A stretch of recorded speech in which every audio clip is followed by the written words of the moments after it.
आपला एक नवीन टॉपिक आहे. त्या नवीन टॉपिकचं नाव आहे शिक्षण पद्धती. आता या शिक्षण पद्धतीवरती परीक्षेला प्रश्न कसे विचारलेले आहेत? राज्यसेवा पूर्व परीक्षा, राज्यसेवा मुख्य परीक्षा, संयुक्त पूर्व परीक्षा, संयुक्त मुख्य परीक्षा, इव्हन तुमच्या इंटरव्ह्यूला सुद्धा या शिक्षण पद्धतीवरती प्रश्न विचारतात. डे बाय डे त्याच्यामध्ये चेंजेस होत गेलेले आहेत या एज्युकेशन पॉलिसीमध्ये. आता जे शैक्षणिक धोरण आहे, आदरणीय देशाच्या पंतप्रधानांनी हे तिसरं शैक्षणिक धोरण राबवलेलं आहे. हे धोरण जे आहे हे तिसरं शैक्षणिक धोरण आहे. याच्या अगोदरची सुद्धा एज्युकेशन पॉलिसी आलेली होती. कळालं? ती 1986 जी होती, ज्यावेळेस खऱ्या अर्थानं आमच्या देशाचे पंतप्रधान भारतरत्न राजीव गांधी होते. त्यांच्या काळामध्ये ते दुसरं शैक्षणिक धोरण आलं. 1968 ला सुद्धा ते पहिलं शैक्षणिक धोरण आलेलं होतं.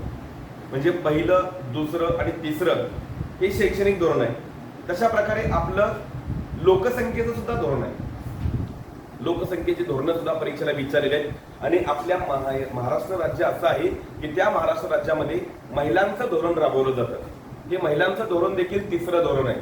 म्हणजे पहिलं शरदचंद्रजी पवार साहेब यांनी ते महिलांचं धोरण राबवलं आणि मुलींचा पोलीस दलामध्ये, नंतर तुमच्या वायुदलामध्ये समावेश झाला. दुसरं महिलांचं धोरण राबवलं खऱ्या अर्थानं विलासराव देशमुखांनी, आणि तिसरं महिलांचं धोरण राबवलं पृथ्वीराज चव्हाण यांनी. कळलं? म्हणजे तुम्हाला महिलांचं धोरण असेल, शैक्षणिक धोरण असेल किंवा लोकसंख्येचं धोरण असेल, आपल्या आधुनिक भारताचा इतिहास असेल किंवा प्राचीन भारताचा इतिहास असेल, मध्ययुगीन भारताचा इतिहास असेल, इव्हन आता सुद्धा ऍज ऑन डेट आजच्या तारखेपर्यंत या शिक्षण पद्धतीमध्ये कशा प्रकारे बदल झालेले आहेत या सगळ्या गोष्टींचा आपण विचार त्या ठिकाणी करणार आहोत. म्हणजे या शिक्षण पद्धतीवरती पहिल्यांदा आपण बघूया की प्रश्न कसे विचारलेले आहेत. परीक्षा होती राज्यसेवा पूर्व परीक्षा 2015. 2 एप्रिल 2015 राज्यसेवा पूर्व परीक्षेला प्रश्न विचारलेला होता की हे बॉम्बे प्रेसिडेंट्स आहेत, आपले इलाके होते, आपले प्रेसिडेंट्स होते, त्याच्यामध्ये मुंबई, मद्रास आणि कोलकाता असे 3 प्रेसिडेंट्स आहेत. या 3 प्रेसिडेंट्स पैकी हा जो बॉम्बे प्रेसिडेंट्स आहे, या मुंबई प्रांतातील सर्वात जुनी एज्युकेशन सोसायटी कोणती, हा प्रश्न परीक्षेला विचारलेला होता 2015 राज्यसेवा पूर्व परीक्षेला. आमचा जो बॉम्बे प्रांत आहे, हा बॉम्बे प्रांत अगदी कराची पासून ते बेळगाव पर्यंत, निपाणी, कारवार, धारवाड, संगेश्वर, गुलबर्गा, कोल्हापूर पर्यंत असा हा क्षेत्रफळाच्या दृष्टिकोनातून सर्वात विस्तीर्ण आणि मोठा असा हा बॉम्बे प्रेसिडेंट्स होता. तर याच मुंबई प्रांतामधील सर्वात जुनी एज्युकेशन सोसायटी कोणती असा प्रश्न परीक्षेला विचारला. आणि सर्वात जुनी एज्युकेशन सोसायटी हा प्रश्न 2015 लाच का विचारला, तर याची कारणही तशा पद्धतीने आहेत. कारण ती जी सोसायटी किंवा ती जी एज्युकेशन सोसायटी स्थापन झालेली होती, याला 2015 ला 200 वर्ष पूर्ण झालेली होती. म्हणून तो राज्यसेवा प्रिलिम्सचा प्रश्न विचारला. आणि आमच्या मुंबई प्रांतातील सर्वात जुनी एज्युकेशन सोसायटी म्हणजे बॉम्बे एज्युकेशन सोसायटी, ज्याची स्थापना 1815 ला झालेली होती. हा प्रश्न परीक्षेला विचारला राज्यसेवा पूर्व परीक्षेला. आणि एसटीआय मेन्सला प्रश्न विचारला की बाबा ही जी बॉम्बे एज्युकेशन सोसायटी आहे, मुंबई प्रांतातील सर्वात जुनी एज्युकेशन सोसायटी, याचा उद्देश काय होता, का ते सुरू केलं, का ते स्थापन केलं, असा प्रश्न 2015 लाच राज्यसेवा पूर्व परीक्षेला विचारला. मग आता आपल्याला त्या बॉम्बे एज्युकेशन सोसायटी बद्दल माहिती पाहिजे की का सुरू केलं. आणि पर्याय असे दिले, गरीब भारतीय लोकांना शिक्षण द्यायचं म्हणून ते सुरू केलं, भारतीय लोकांना शिक्षण द्यायचं म्हणून सुरू केलं, गरीब आदिवासी लोकांना शिक्षण द्यायचं म्हणून ते सुरू केलं, का गरीब युरोपीय लोकांना शिक्षण द्यायचं म्हणून सुरू केलं, असे 4 पर्याय दिले. आणि या 4 पर्यायांच्या पैकी हे बॉम्बे एज्युकेशन सोसायटी सुरू करण्यापाठीमागचा त्या ब्रिटिश लोकांचा उद्देश काय होता असा प्रश्न परीक्षेला विचारला. तर ही बॉम्बे एज्युकेशन सोसायटी सुरू करण्यापाठीमागचा ब्रिटिश लोकांचा एकच उद्देश होता की गरीब त्या युरोपीय लोकांच्यासाठी शिक्षण देण्यासाठी त्यांनी बॉम्बे एज्युकेशन सोसायटी स्थापन केली. हा 2015 ला प्रश्न विचारला. एसटीआय मेन्स याला प्रश्न विचारलेला होता उद्देश. परत एसटीआय मेन्स 2015 ची जाईल. या 2015 च्या एसटीआय मेन्सला प्रश्न विचारला, आम्ही एकूण आम्ही किती टक्के भारत सरकारच्याकडून शिक्षणावरती खर्च केला जातो असा प्रश्न विचारला. आणि त्या वर्षी 0.3 समथिंग काहीतरी शिक्षणावरती खर्च झालेले होते. आणि त्यावेळेच्या गव्हर्नमेंटनं सांगितलेलं होतं की आम्ही शिक्षणावरती जास्त खर्च करतोय. पण सगळ्यात जास्त आपण खर्च कशावरती करतोय? सर्व्हिस सेक्टरवरती सर्वात जास्त खर्च करतोय. पण सध्या जर तुम्ही पाहिलं तर सध्याची परिस्थिती वेगळी आहे. आपला सगळ्यात जास्त खर्च होतोय माहिती आणि प्रसारण मंत्रालयावरती, जे ऍडव्हर्टाइजमेंट वरती आपला सगळ्यात जास्त खर्च होतोय. आणि या एज्युकेशन पॉलिसीवरती सर्वात कमी खर्च होतोय.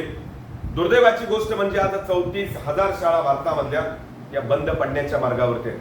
म्हणजे शिक्षण हे लोकांच्या पर्यंत पोहोचलं पाहिजे असा ज्या काही लोकांनी, समाज सुधारकांनी मनामध्ये विचार बाळगलेला होता, त्या समाज सुधारकांच्या यादीमध्ये आमच्या महाराष्ट्र राज्यातील लोक अग्रेसर होतील. त्याच्यामध्ये महात्मा ज्योतिबा फुले असतील, राजर्षी छत्रपती शाहू महाराज असतील, त्याच पद्धतीनं डॉक्टर बाबासाहेब आंबेडकर असतील, दोंडो केशव कर्वे असतील, त्याच पद्धतीनं गोपाळ गणेश आगरकर, लोकमान्य टिळक, भांडारकर, चिपळूणकर, व्ही.एस. आपटे, नाम जोशी, फिरोजशाह मेहता, के.टी. तेलंग, बद्रुद्दीन तय्यबजी आणि गाडगे महाराज या सगळ्या लोकांनी काय केलं, शिक्षणाचं महत्व जाणलेलं होतं. लोकांच्या पर्यंत शिक्षण पोहोचलं पाहिजे या दृष्टिकोनातून त्यांनी खऱ्या अर्थानं प्रयत्न केलेले होते. मग या शिक्षण पद्धतीमध्ये बऱ्याच लोकांचं योगदान आहे आणि त्याच्यामध्ये आमचा महाराष्ट्र देखील मागे नाहीये. अशा पद्धतीनं लोकांनी देशाला एक वेगळा आदर्श घालून दिला. नाना शंकरशेठ असतील, यांचंही भलं मोठं योगदान आहे. राजाराम मोहन राय असतील, यांचंही भलं मोठं योगदान आहे.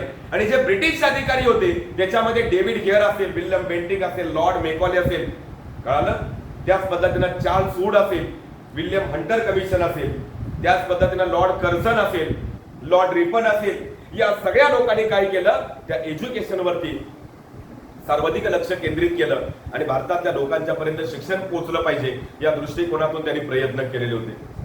आता ही जी शिक्षणाची पॉलिसी आहे याच्यावरती प्रश्न विचारताना असा प्रश्न विचारतात की पाषाणाची मंदिरे उभारण्यापेक्षा ज्ञानाची मंदिरे उभारा. पाषाण म्हणजे दगड, या दगडाची मंदिरे उभारण्यापेक्षा ज्ञानाची मंदिरे उभारा आणि शिक्षणाचा प्रसार आणि प्रचार करा.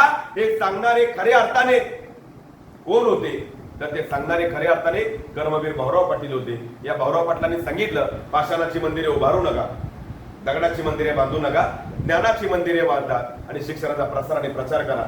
अजून पुढे जाऊन त्यावेळेस हे कर्मवीर भाऊराव पाटील म्हणतात की अरे तुम्ही मला पडीक जमीन द्या, त्या जमिनीत मी तुम्हाला सोनं पिकवून दाखवतो. म्हणजे त्या ठिकाणी मला शाळा सुरू करायची. अशा पद्धतीनं कर्मवीर भाऊराव पाटील यांचं सुद्धा शिक्षणासाठी भलं मोठं योगदान आहे. गाडगे महाराजांचं योगदान आहे. त्या शिक्षणाच्या पद्धतीमध्ये जर आपण विचार केला, शिक्षण हे मला अन्न पुरवते, बाबासाहेब आंबेडकर सांगतात. या मुंबई विद्यापीठामध्ये संस्कृत हा विषय हा मराठीतून शिकवा सांगणारे खऱ्या अर्थानं लोकमान्य टिळक होते आणि हिंदी ही राष्ट्रभाषा असावी सांगणारे विनायक दामोदर सावरकर होते. अशा पद्धतीनं या शिक्षणाचा प्रसार आणि प्रचार करण्यासाठी बऱ्याच लोकांनी प्रयत्न केलेले होते. आता या शिक्षणाची सुरुवात करत असताना जर तुम्ही पाहिलं तर प्राचीन भारताच्या इतिहासामध्ये खऱ्या अर्थानं सुरुवात करत असताना आपण जर पाहिलं तर त्या काळामध्ये शिक्षण पद्धत कशी होती, त्या काळामध्ये चित्रलिपी होती. त्या काळामध्ये काय होतं, चित्रलिपी होती. आणि प्राचीन भारताच्या इतिहासामध्ये जर तुम्ही पाहिलं तर कशा पद्धतीनं, तर त्यावेळेस गुरुकुल असायचं, आश्रम असायचा, मठ असायचा आणि त्यावेळेस त्या गुरुजवळ जायचं आणि ते ज्ञान प्राप्त करायचं आणि ते लोकांच्या पर्यंत प्रसार आणि प्रचार करायचा. या दृष्टिकोनातून शिक्षणाचा प्रसार आणि प्रचार होत गेला. याच्यानंतर मध्ययुगीन भारताच्या इतिहासामध्ये जर तुम्ही पाहिलं तर त्या मदरसा होत्या. या मदरसा म्हणजे काय होत्या की मुस्लिम धर्मियांसाठी शिक्षणाचा प्रसार आणि प्रचार करण्यासाठी त्यांनी त्या मदरसा स्थापन केलेल्या होत्या. पण या मदरसांचा विचार करत असताना सध्या त्या मदरसा थोड्याशा बदनाम झालेले आहेत. का बदनाम झालेले आहेत? अरे आता त्याच्यामध्ये शिक्षणाचं माध्यम राहिलेलं नसून या लोकांना दहशतवादाचं ट्रेनिंग दिलं जातं. म्हणून काश्मीर खोऱ्यातल्या दहशतवादी संघटना UPSCच्या या तुमच्या MPSCच्या इंटरव्ह्यूला प्रश्न विचारतात की त्या ठिकाणी या मदरसांमध्ये मुस्लिम धर्माचं प्रॉपर शिक्षण दिलं जातं आणि हे प्रॉपर शिक्षण देत असताना त्याच्यामध्ये सुद्धा त्या मदरसा बदनाम झालेल्या आहेत. आणि सर्वात मोठी मदरसा तुमच्या दिल्लीला असेल, अजमेरला असेल, आग्र्याला असेल, अशा त्या मदरसा स्थापन झालेल्या होत्या.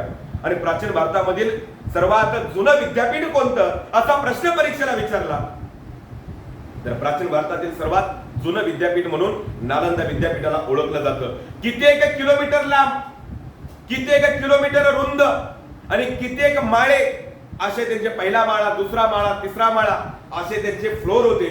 ज्या फ्लोर वरती ते साहित्य ठेवलेलं होतं. हे नालंदा विद्यापीठ 10 किलोमीटर लांब, 10 किलोमीटर रुंद असा त्याचा एरिया होता. पण त्या काळामध्ये त्या नालंदा विद्यापीठाला म्हणजे नालंदा असेल, तक्षशिला असेल, वल्लभी असेल असे जे काही प्राचीन भारतातील जे काही विद्यापीठ आहेत या विद्यापीठांची वैशिष्ट्य विचारतात. याच्यामध्ये शिकलेले जे विद्यार्थी होते या विद्यार्थ्यांची नावं विचारतात किंवा कोण चिनी प्रवासी होते ज्या चिनी प्रवाशांनी त्या नालंदा विद्यापीठाला भेट दिली असेही प्रश्न परीक्षेला विचारतात. आणि मग याच्यामध्ये बघत असताना प्रामुख्याने आपल्याला त्या सगळ्या गोष्टी माहीत असणं गरजेचं आहे. या नालंदा विद्यापीठाला काही लोकांनी त्याच्यामध्ये आग लागली, त्या आगीमध्ये खऱ्या अर्थानं 5व्या ते 6व्या माळ्यापर्यंत आग पोहोचली आणि राहिलेल्या 4 माळे हे वाचलेले होते आणि ते विझवण्यामध्ये लोकांना यश आलं. आत्ताचं जे तुमचं बुद्धिझम आहे, आत्ताचं जे तुमच्या बौद्ध धर्माचं संपूर्ण साहित्य आहे, हे राहिलेल्या 4 माळ्यांवरचं साहित्य आहे. म्हणजे ते 10च्या 10 जर माळे राहिले असते तर ते पाली लिटरेचर, बुद्धिझम सगळं हे तुमचं किती झालं असतं याच्यातून तुम्हाला आज अंदाज येऊन जाईल. म्हणजे नालंदा विद्यापीठ असेल, तक्षशिला असेल, वल्लभी असेल, ही सर्वात प्राचीन विद्यापीठ आहे. आणि अशा पद्धतीनं मग ज्यावेळी 1498 ला वास्को द गामा हा कालिकत बंदराला वळसा घालून भारतामध्ये आला आणि भारताच्या शोधात निघालेला कोलंबस असेल, आणि हा कोलंबस निघाला त्यावेळेस याला प्रवासादरम्यान एक माणूस भेटला ज्याचं नाव होतं अमेरिको वेस्पुसी. आणि त्यावेळेस हा अमेरिको वेस्पुसी म्हणाला, अरे कोलंबस, माझं नाव अमेरिको, या नवीन भूप्रदेशाचं नाव मी ठेवणार. आणि त्याच वेळेस अमेरिकेचा शोध लागला आणि परत तो म्हणाला, अरे सोने की चिडिया असणारा आशिया अजून दूर आहे आणि आपल्याला आशिया खंडाच्या दिशेनं जायचं आहे. म्हणून त्या आशियाच्या शोधामध्ये आलेले होते. आणि अशा पद्धतीनं या ब्रिटिश लोकांचं भारतामध्ये यायला सुरुवात झालं. भारतामध्ये पहिल्यांदा आले ते पोर्तुगीज आणि शेवटी गेले ते पोर्तुगीज गोवा मुक्त करून. ही लोक भारतामध्ये आल्यानंतर त्यांनी त्यांचं माध्यम वाढवण्यासाठी त्याच्यासाठी मीडियम शोधलेलं होतं. ते मीडियम म्हणजे तुमचा शिक्षणाचा प्रसार आणि प्रचार. याच दृष्टिकोनातून त्यांनी सुरुवात केलेली आहे. मग त्या शिक्षणाच्या पद्धतीचा प्रसार आणि प्रचार करत असताना आपलं दळणवळण, ती जी काही लोक बोलतात ते आपल्या लोकांच्या पर्यंत पोहोचलं पाहिजे, आपण जे काय बोलतात ते त्या लोकांच्या पर्यंत पोहोचलं पाहिजे. यासाठी त्यांनी पहिल्यांदाच्या गोष्टीवरती भर दिला. ही गोष्ट म्हणजे शिक्षणाचा प्रसार आणि प्रचार करण्यावरती भर दिला. ईस्ट इंडिया कंपनी ही एक खासगी व्यापार मंडळ आहे. या ईस्ट इंडिया कंपनीच्या वतीनं त्यावेळेस लॉर्ड वेलस्ली, हा वेलस्ली कोण आहे की ज्या वेलस्लीनं त्या भारतामध्ये तैनाच्या फौजेचा अवलंब केला. तैनाती फौज म्हणजे सैन्य ब्रिटिशांचं, ते द्यायचं इकडच्या राजाच्या, संस्थानिकांच्या, जमीनदाराच्या पदरी द्यायचं. अरे यांच्यावरती खर्च मात्र या लोकांनी करायचा, यांच्यावरती नियंत्रण त्या लोकांनी ठेवायचं. इथल्या लोकांच्या नेतृत्वाला, कर्तृत्वाला कोणत्याही प्रकारे वाव उरला नव्हता. म्हणून या लोकांनी काय केलं, यांच्या विरोधात लढा पुकारलेला होता. आमच्या मराठ्यांनी सुद्धा 1802 ला वसईच्या तहाद्वारे खऱ्या अर्थानं ही तैनाती फौज स्वीकारलेली होती. लॉर्ड वेलस्ली खूप हुशार होता, ब्रिटिशांचा अधिकारी होता. त्यानं तैनात्या फौजेचा अवलंब केला. पण तैनात्या फौजेचा खऱ्या अर्थानं जनक कोण आहे, तर या तैनात्या फौजेचा जनक हा डुप्ले हा फ्रेंच आहे. आणि या फ्रेंचाने कर्नाटक मध्ये जम बसवण्यासाठी खऱ्या अर्थानं या तैनात्या फौजेचा अवलंब केलेला होता. आणि मग अशा पद्धतीनं हा वेलस्ली हा हुशार होता. या वेलस्लीनं काय केलं की आपली जी कंपनी आहे, ज्या कंपनीचं नाव आहे ईस्ट इंडिया कंपनी, आपण एक काम करूया, कंपनीच्या नावानं एखादं कॉलेज आपण कोलकात्यामध्ये सुरू करूया. म्हणजे प्रेसिडेंट्स आहेत आमचे, मुंबई, मद्रास आणि कोलकाता हे 3 प्रेसिडेंट्स आहेत. आणि त्याच्यामधला गव्हर्नर जनरल जो आहे हा बसणार कुठं, तुमच्या कोलकात्याला बसणार. आणि त्याच्या आदेशामध्ये मुंबईचा गव्हर्नर, त्याच्या आदेशामध्ये मद्रासचा गव्हर्नर आणि त्याच्या आदेशामध्ये तुमचा वायव्य प्रांताचा गव्हर्नर, ही लोक काम करणार. मग त्यावेळेस या वेलस्लीला वाटू लागलं की आपल्या कंपनीचं एखादं कॉलेज असावं. म्हणून त्या ठिकाणी या कंपनीला वर्ष आहे 1800 या वर्षी या वेलस्लीनं कंपनीचं कॉलेज सुरू करायचं ठरवलं हे कोलकात्याला. आणि त्या कॉलेजला नाव देण्यात आलं फोर्ट विल्यम कॉलेज. या कॉलेजचं नाव काय आहे, फोर्ट विल्यम कॉलेज. हे कोलकात्याला सुरू करावं असं त्याच्या मनामध्ये आलं. म्हणून त्यानं कल्पना मांडली आणि त्यानं तो प्रस्ताव तयार केला आणि लंडनच्या पार्लमेंटला पाठवला. पण पार्लमेंटच्या लोकांनी विचार केला आणि पार्लमेंटच्या लोकांनी सांगितलं, बाबा हे जर तुला कॉलेज सुरू करायचं असेल तर हे कॉलेज तुला आता भारतामध्ये सुरू करता येणार नाहीये. कॉलेज सुरू करायचं असेल तर ते कॉलेज आपण लंडन मध्ये सुरू करूया. आणि लंडन मध्ये ज्या शहरामध्ये ते कॉलेज सुरू झालं त्या शहराचं नाव होतं हैलीबरी. काही शहराचं नाव आहे हैलीबरी. शहरामध्ये हे फोर्ट विल्यम कॉलेज सुरू झालं. आणि या कॉलेजचा पहिला प्राचार्य म्हणून जॉन गिलक्रिस्ट नावाच्या त्या व्यक्तीची त्या ठिकाणी नियुक्ती केली. आणि हे फोर्ट विल्यम कॉलेज हे त्या ठिकाणी लंडन मध्ये सुरू झालं, लंडन मधल्या त्या हैलीबरी शहरामध्ये. आणि त्याच्यामध्ये अशी अट घालण्यात आली ईस्ट इंडिया कंपनीच्या त्या ऍडमिनिस्ट्रेशन मध्ये, त्या प्रशासनामध्ये, जर तुम्हाला यायचं असेल, जर नोकरी करायची असेल, तिकडे तुम्हाला त्या ठिकाणी सर्व्हिस करायची असेल तर त्या कॉलेजमध्ये तुम्हाला 2 वर्षाचं, 3 वर्षाचं, 4-5 वर्षाचं त्या ठिकाणी तुम्हाला प्रशिक्षण घ्यावं लागेल आणि मगच तुम्हाला भारतामध्ये नियुक्त केलं जाईल. अशा पद्धतीनं हे फोर्ट विल्यम कॉलेज 1802 ला लंडन मधल्या हायलीबरी शहरामध्ये अस्तित्वात आलं. अशा नंतर 1815 ला आमच्या मुंबई प्रांतामधील सर्वात जुनी एज्युकेशन सोसायटी स्थापन करण्यासाठी त्यावेळेस खऱ्या अर्थानं मुंबईचा पहिला गव्हर्नर, ज्याचं नाव आहे माउंट स्टुअर्ट एल्फिन्स्टन, हा उदारमतवादी होता आणि याच्या पुढाकारानं हे बॉम्बे प्रेसिस त्या ठिकाणी एज्युकेशन सोसायटी स्थापन झाली मुंबई प्रांतामध्ये. आणि ही त्यावेळेस स्थापन होत असताना असा एक प्रसंग घडलेला होता की 1813च्या कायद्यानं भारतीयांच्या शिक्षणासाठी प्रत्येक वर्षी 1 लाख रुपये खर्च करायचे आणि हे 1 लाख रुपये फक्त आणि फक्त भारतीय लोकांसाठी खर्च करायचं असं त्या ठिकाणी ठरलेलं आहे. आणि मग 1815 ला तर या मुंबई प्रांतामध्ये बॉम्बे एज्युकेशन सोसायटी स्थापन झाली. पण 17 ऑक्टोबर 1817 या दिवशी शनिवार वाड्यावरती युनियन जॅक फडकावला आणि हा युनियन जॅक फडकावणारा मुंबईचा गव्हर्नर, ज्याच्या आदेशाचं पालन करून रॉबिन्सन यानं शनिवार वाड्यावरती युनियन जॅक फडकावला. ब्रिटिशांचं शेवटचं एक दक्षिणेकडे उरलेलं संस्थान होतं ते म्हणजे पेशवे, आणि पेशवे म्हणजे खऱ्या अर्थानं ब्राह्मण. त्या ठिकाणी अगदी तुमच्या दिवाळीपासून हिंदू धर्मामध्ये सर्वात मोठा पवित्र सण मानला जातो. या दिवाळीपासून त्या युद्धाला सुरुवात झाली आणि शिमग्यापर्यंत युद्ध सुरू होतं आणि दुसरा बाजीराव पेशवे जॉन माल्कनला शरण आला. त्यावेळेस त्या जॉन माल्कननं त्या घोड्यावरून तलवार लावली त्या दुसऱ्या बाजीराव पेशवेला आणि प्रश्न विचारला, अरे क्यों बाजीराव लढोगे क्या? त्यावेळेस बाजीराव पेशवे म्हणाले, अरे बचेंगे तो और भी लढेंगे. याच्यामधून जर मी वाचलो तर मी नक्कीच तुझ्या बरोबर लढेन. आणि त्या मराठ्यांचं तिसरं युद्ध झालं, पेशव्यांचा अस्त झाला. उत्तर पेशव्यांच्या काळामध्ये या आमच्या मुंबई प्रांतामध्ये प्रामुख्यानं पुण्यामध्ये अंदाधुंदी कारभार सुरू झाला. आमच्याकडे कुणी नेतृत्व करायला तयार नाहीये. मग त्यावेळेस या ब्रिटिशांनी त्या पॉलिसीचा वापर करून या लोकांना आपण काहीतरी देतोय, पेशवे हे ब्राह्मण आहेत आणि ते 3 लाख लोकांच्या महिलांच्या बांगड्या फुटल्या, मृत्यूचा असा खच पडला, रक्ताचा पाठ वाहत होता. एवढी भली मोठी हानी याच्या अगोदर कधीच झाली नव्हती. एवढी हानी ही 1818 ला झालेली होती. पानिपतकार विश्वास पाटील यांनी त्यांच्या कादंबऱ्यांमध्ये सुद्धा उल्लेख करून ठेवलेला आहे की मराठ्यांच्या त्यावेळेस 2.5 ते 3 लाख लोकांच्या बांगड्या फुटलेल्या होत्या. अशा दृष्टिकोनातून विचार करत असताना त्यावेळेस या ब्रिटिशांनी ठरवलं पेशवे हे ब्राह्मण आहेत आणि या ब्राह्मण लोकांनी आमच्या विरोधात जाऊन काम केलं. पहिल्यांदा या ब्राह्मण लोकांना संतुष्ट केलं पाहिजे, यांच्या मनामधला आपला जो विरोध आहे हा काढून टाकला पाहिजे. या दृष्टिकोनातून काहीतरी प्रयत्न करायला पाहिजे म्हणून 1820 ला the native school and school book committee नावाची संस्था स्थापन केली. देशी भाषेतून ग्रंथ निर्मिती करणारी पहिल्यांदी संस्था माउंट स्टुअर्ट एल्फिन्स्टन याच्या पुढाकारानं या मुंबई प्रांतामध्ये स्थापन झाली. त्या स्कॉटिश मिशनरीनी 1819 ला कोलकात्याला हिंदू मुलींकरिता पहिल्यांदा त्यांनी मुलींसाठी शाळा सुरू केली.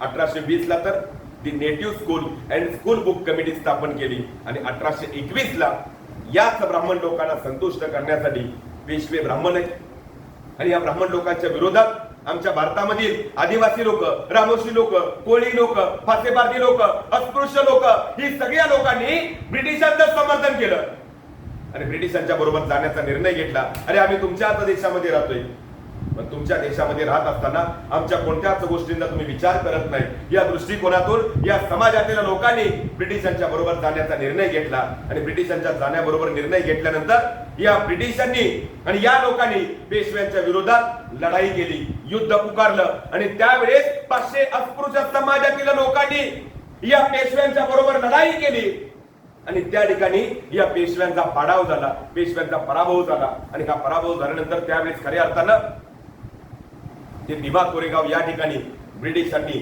ते विजय स्तंभ उभारला. हा शौर्याचं प्रतीक आहे. हे विजयाचं प्रतीक 1 जानेवारी 1818 ला त्या ठिकाणी उभा केलेलं होतं. ज्या घटनेला 2018 ला 200 वर्ष पूर्ण झालेली होती. मग माउंट स्टुअर्ट एल्फिन्स्टन याच्या लक्षामध्ये आलं की बाबा या लोकांना संतुष्ट करायचं आहे, यासाठी आपल्या हातामध्ये काहीतरी असणं गरजेचं आहे. म्हणूनच 1821 या वर्षी पुण्यात संस्कृत कॉलेजची स्थापना केली आणि या संस्कृत कॉलेज स्थापन करत असताना त्याच्यामध्ये त्यांनी एकच उद्देश ठेवला की या कॉलेजमध्ये फक्त ब्राह्मण जातीच्या लोकांना प्रवेश दिला जाईल.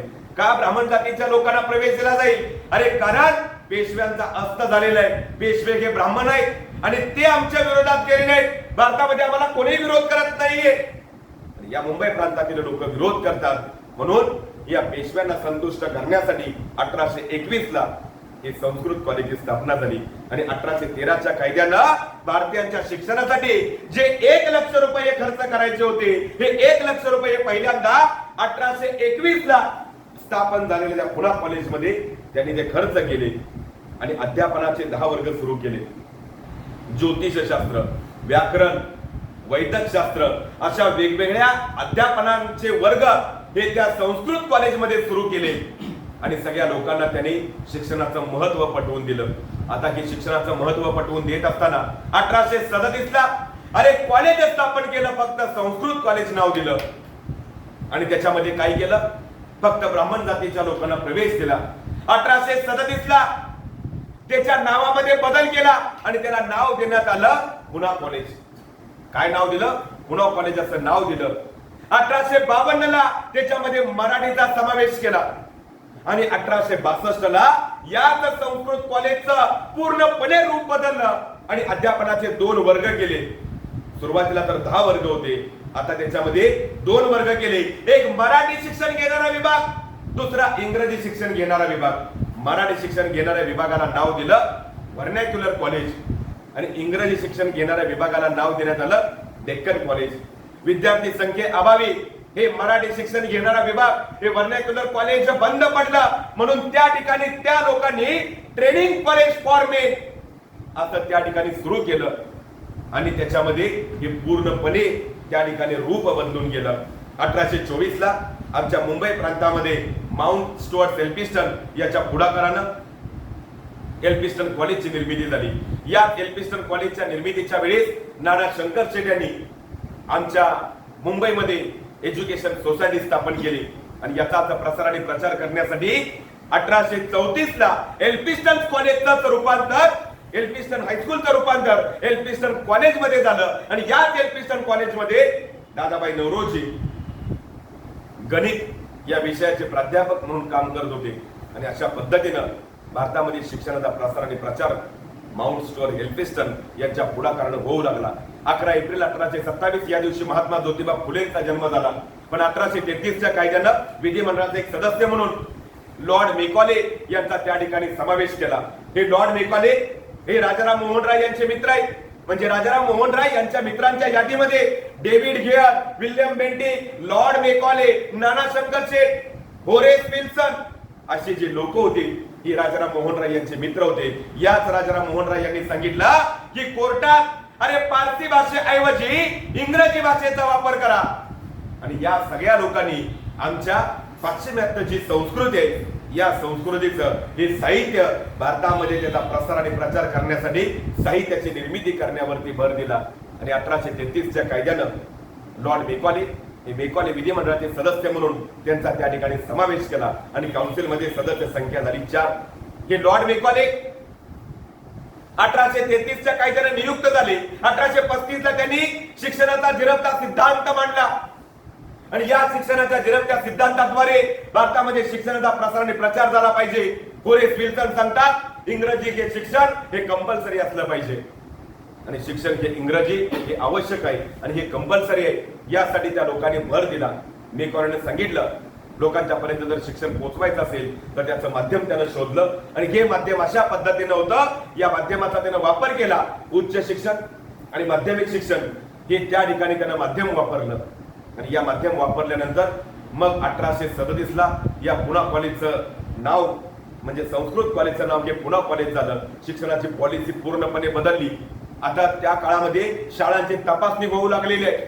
शिक्षणाचा प्रसार लोकांच्या पर्यंत झालेला आहे आणि हे सगळं होत असताना त्यावेळेस 1852 या वर्षी महात्मा ज्योतिबा फुले यांनी त्या लॉर्ड मेकॉलेच्या शिक्षणाच्या झिरपत्या सिद्धांताला विरोध केला.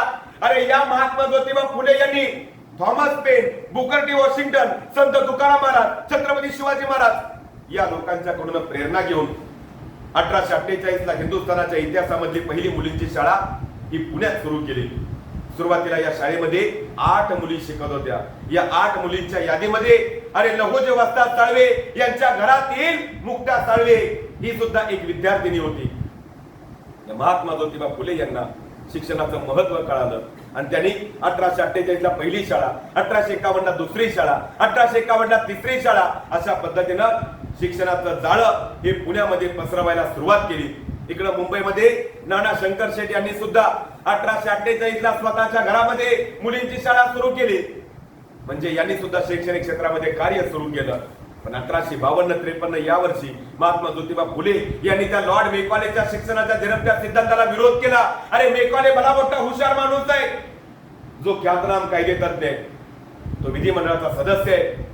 ज्या मेकॉलेनं भारतामध्ये आल्यानंतर आयपीसी लिहायला सुरुवात केली. ही आयपीसी म्हणजे इंडियन पिनल कोड, भारतीय दंड संहिता, हे लिहायचं काम मेकॉलेने केलं. 1835 पासून 1860 पर्यंत लॉर्ड मेकॉले आयपीसीच लिहित होता.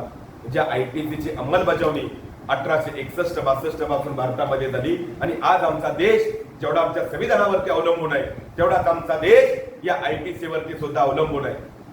या मेकॉलेच्या शिक्षणाच्या झिरपत्या सिद्धांताला महात्मा ज्योतिबा फुले यांनी विरोध केला. आणि फुलेंनी सांगितलं, ही जी एज्युकेशन पॉलिसी आहे तुमची, याच्यामध्ये तुम्ही जे माध्यम सांगितलेलं आहे, उच्च शिक्षण आणि माध्यमिक शिक्षण, अरे याच्या जोडीला प्राथमिक शिक्षण असावं, हे सांगणारे महात्मा ज्योतिबा फुले होते. आणि या महात्मा ज्योतिबा फुलेंनी मेकॉलेला विरोध केला.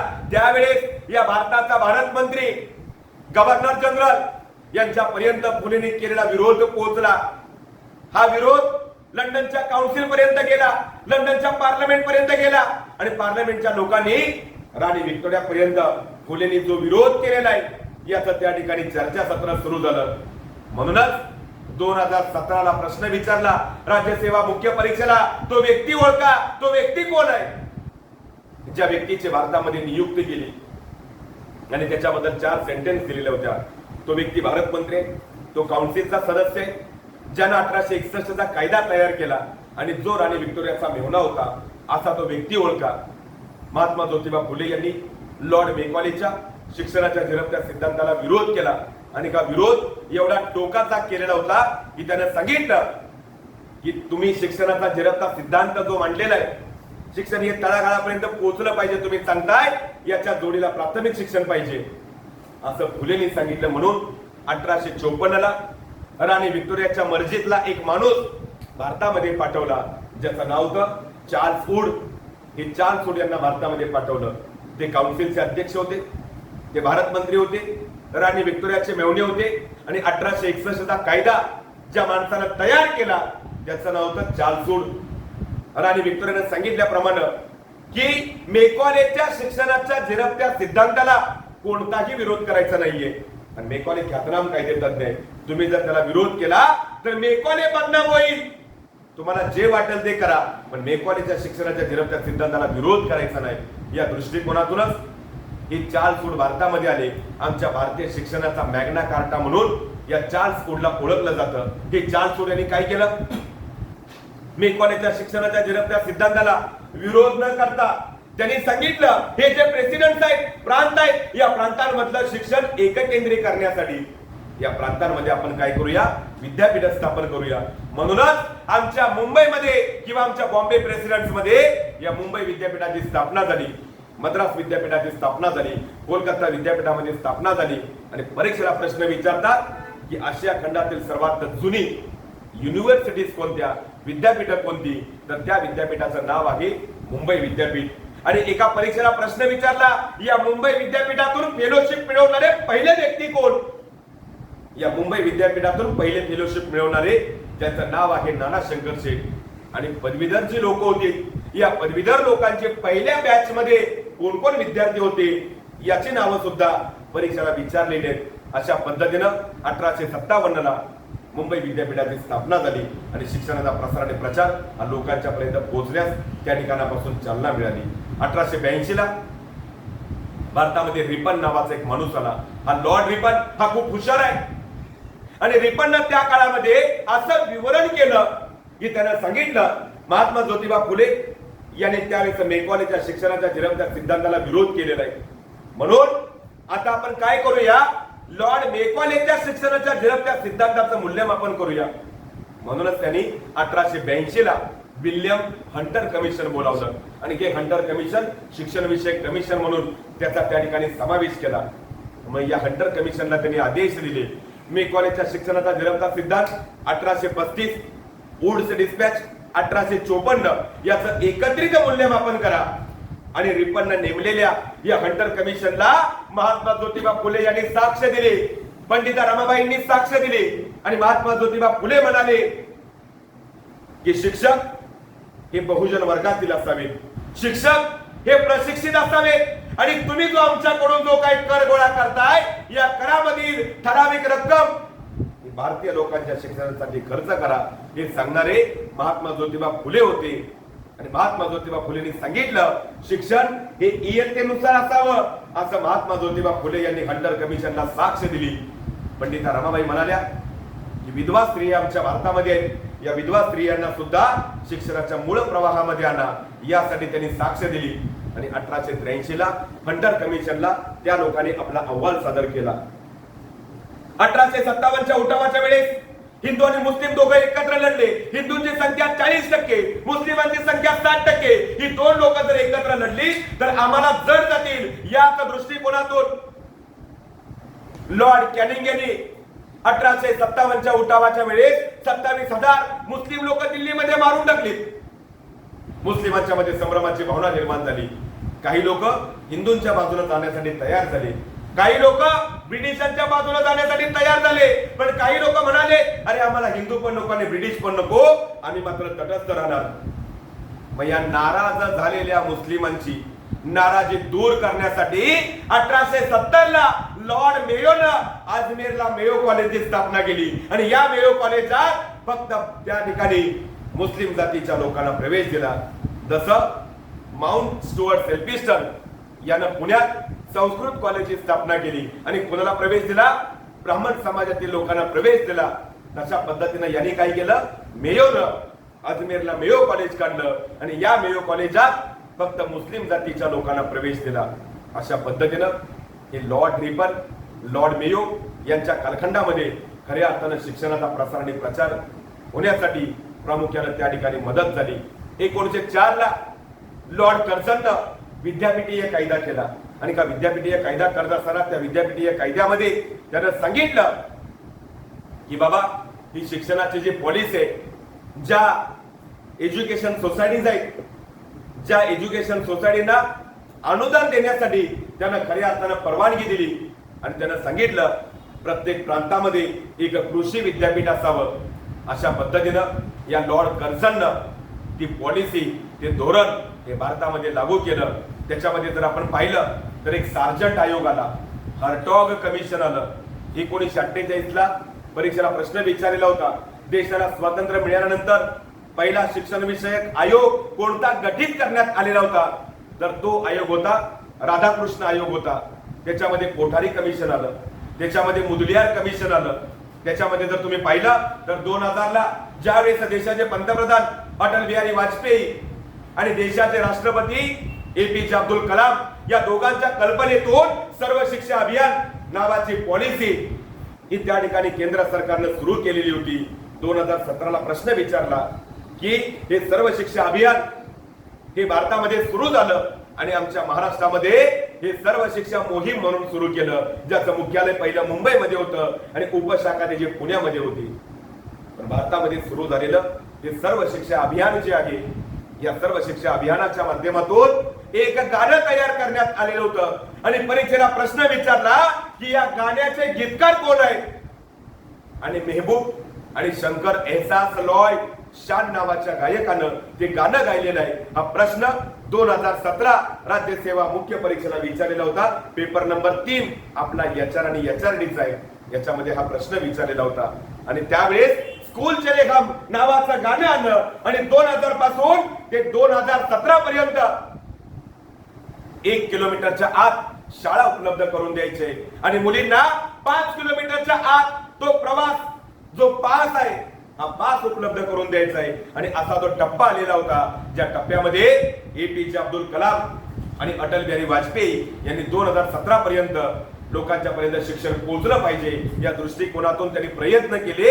म्हणून आदरणीय देशाच्या पंतप्रधानांनी पुन्हा 2017 ला घोषणा केली आणि 2027 ते 30 पर्यंत हा शिक्षणाचा टप्पा लोकांच्या पर्यंत पोहोचला पाहिजे, शिक्षणाचा दर्जा लोकांच्या पर्यंत उंचावला पाहिजे या दृष्टिकोनातून प्रयत्न केले.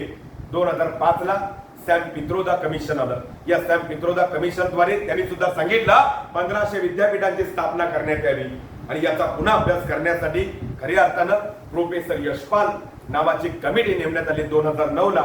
यांनी सुद्धा या सॅम पित्रोदा कमिशनचा अभ्यास केला. हे सॅम पित्रोदा म्हणजे भारतीय दूरसंचाराचे जनक आहेत आणि त्यांच्याकडे त्या दूरसंचारच्या त्या पॉलिसीज होत्या ज्याच्याद्वारे आज आमच्या भारतामधील ग्रामपंचायती ऑनलाईन ब्रॉडबँडच्या माध्यमातून जोडल्या गेलेल्या आहेत आणि त्यांनी त्या ठिकाणी खऱ्या अर्थानं प्रयत्न केले आणि प्रोफेसर यशपाल नावाची कमिटी नेमली आणि सध्या आमच्या भारतामध्ये तिसरं शैक्षणिक धोरण आहे. या तिसऱ्या शैक्षणिक धोरणामध्ये सुद्धा प्रामुख्याने बदल केलेले आहेत. 86 अमेंडमेंट केली 2002 ला आणि त्या ठिकाणी सांगण्यात आलं की खऱ्या अर्थानं महात्मा ज्योतिबा फुले सांगत होते हंटर कमिशनला 6 ते 12 वर्ष वयोगटातील मुलं आणि मुली यांना प्राथमिक शिक्षण मोफत आणि सक्तीचं करावं. पण या 86व्या घटना दुरुस्तीमध्ये 2002 ला सांगण्यात आलं 7 ते 14 वर्ष वयोगटातील मुलं आणि मुली यांना प्राथमिक शिक्षण मोफत आणि सक्तीचं करण्यात यावं आणि 51A मध्ये त्याचा समावेश केला. हे पालकांचं मूलभूत कर्तव्य आहे की आपली मुलं शिकले पाहिजेत. या दृष्टिकोनातून शिक्षणाचा प्रसार आणि प्रचार भारतामधल्या सगळ्या लोकांच्या पर्यंत झाला पाहिजे. आज जर तुम्ही पाहिलं तर भारतातलं एकमेव असं राज्य ज्याचं नाव आहे केरळ. हे केरळ हे एकमेव राज्य असं आहे हे साक्षरतेचं राज्य म्हणून ओळखलं जातं. केरळ मधला जो एर्नाकुलम नावाचा जो जिल्हा आहे हा सर्वात साक्षरतेचा जिल्हा म्हणून ओळखलं जातं आणि भारतामधल्या काही लोकांनी समाज सुधारकांनी जे प्रयत्न केले त्या प्रयत्नांच्या यादीमध्ये महात्मा ज्योतिबा फुले होते. यांना तर लोकांनी मारण्याचा प्रयत्न केला. त्यांना लोकांनी सांगण्यात आलं की बाबा या मुली शिकल्या नाही पाहिजे. पण महात्मा ज्योतिबा फुलेने ध्यास घेतला नेटिव्ह गर्ल्स आमच्या भारतामध्ये जन्माला आलेल्या मुली या शिकल्या पाहिजे या दृष्टिकोनातून त्यांनी प्रयत्न केले आणि स्कॉटिश मिशनरीच्या शाळेमध्ये इयत्ता 4वी पर्यंत शिक्षण घेतलं आणि महात्मा ज्योतिबा फुले यांनी मुलींसाठी भारतातील पहिली शाळा ही त्या ठिकाणी सुरू केली. या शाळेच्या पहिल्या प्राचार्य मिस फरार या त्या ठिकाणी प्राचार्य होत्या आणि अशा पद्धतीनं महात्मा ज्योतिबा फुलेंनी आपलं शैक्षणिक कार्य सुरू केलं. हे शिक्षणाचं कार्य सुरू करत असताना हा क्रांतिकारी बदल महात्मा ज्योतिबा फुले करत असताना फुलेंना लोकांनी मारण्याचा प्रयत्न केला. जी लोक मारायला आलेली होती हीच लोक महात्मा ज्योतिबा फुले यांचे अंगरक्षक बनले.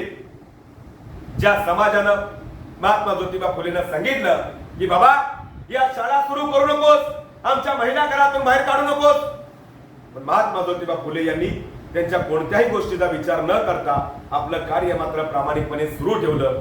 आणि जर आपण पाहिलं अरे ज्या समाजानं महात्मा ज्योतिबा फुलेंना पहिल्यांदा विरोध केला त्याच समाजातील पहिली महिला डॉक्टर झाली जिचं नाव आहे आनंदीबाई जोशी. अशा पद्धतीनं महात्मा ज्योतिबा फुले यांनी प्रयत्न केले. अरे तुमची जर मुलं शाळेत आली नाही तर तुम्हाला मी 1 रुपया दंड करेन सांगणारा भारतातला एकमेव राजा म्हणजे राजर्षी छत्रपती शाहू महाराज यांनी 1917 ला प्राथमिक शिक्षण मोफत आणि सक्तीचं केलं आणि खऱ्या अर्थानं बहुजन वर्गातील लोक शिकली पाहिजेत या दृष्टिकोनातून प्रयत्न केले. बडोदा हे भारतातलं एकमेव असं संस्थान आहे ज्या बडोदा संस्थानात भारतातला कोणीही व्यक्ती त्या ठिकाणी जाऊन शिक्षण घेऊ शकत होता. म्हणजेच दादाबाई नौरोजी असतील, म्हणजेच खऱ्या अर्थानं पंडित मदन मोहन मालवीय असतील, इव्हन डॉक्टर बाबासाहेब आंबेडकरांचं सुरुवातीचं शिक्षण सुद्धा याच बडोदा संस्थानामध्ये झालेलं होतं. आणि शाहू महाराज यांनी खऱ्या अर्थानं शिक्षणाचं धोरण हे जाणलं आणि वेगवेगळ्या जाती धर्मातील लोकांसाठी 12 बलुतेदार 18 अलुतेदार या सगळ्या लोकांसाठी शिक्षणाची दारं खुली करून दिली. म्हणूनच डॉक्टर बाबासाहेब आंबेडकर सारखा खऱ्या अर्थानं अस्पृश्य समाजातील व्यक्ती हा शाहू महाराजांच्यामुळे शिकला. प्रबोधनकार ठाकरे हे बाबासाहेब त्या शाहू महाराजांच्यामुळे शिकले. कर्मवीर भाऊराव पाटील हे शाहू महाराजांच्यामुळे शिकले. जे जवळकर बागडे या सगळ्या लोकांना, श्रीपतराव शिंदेच्या पासून या सगळ्या लोकांना या शाहू महाराजांनी शिक्षणाची दारं खुली करून दिली. म्हणूनच ती लोक आज आपली ओळख निर्माण करू शकलेले आहेत. या शिक्षणाच्या प्रसार आणि प्रचारामध्ये त्या ब्रिटिशांच्या योगदानाबरोबर हे स्त्री शिक्षण, स्त्रियांना शिक्षण मिळालं पाहिजे, या जगातल्या स्त्रिया पहिल्यांदा शिकल्या पाहिजे हे सांगणारा John Elliott drink water Bethune नावाचा एक ब्रिटिश अधिकारी होता.